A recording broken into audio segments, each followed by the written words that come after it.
Deməli o oğlan sizin tanış olmağınıza vəsilə Vasitə oldu. oldu. Başqa bir problem yaşanmadı ki? Hər şey qaydasındadır, mən rahat olmam. Çünki Qardaşım da orada idi, hər şey oğlum, gördü. siz Allah bir-birinizdən müğayət olun. Çünki çöldə özün sözünü tanımayan gənclər çoxdur. Düz anladım. Bilirsiniz, biraz ehtiyatlı olmaq lazımdır. Hər kəsə də baş qoşmaq olmaz.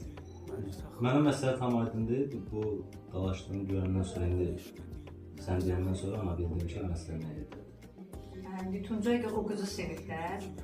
Həmin dalaşıq olan vəsil olduğu qızı. İnşallah məndən sonra qardaşım evlənər. Bəs ona görə deyirdin də, sən tərpən gir, sonra da Vasif də evlənsin də.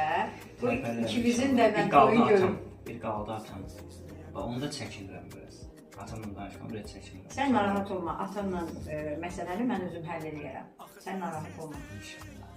Atan da inanır, mən də inanırıq ki, sən pis qız seçməzsən və sevməzsən.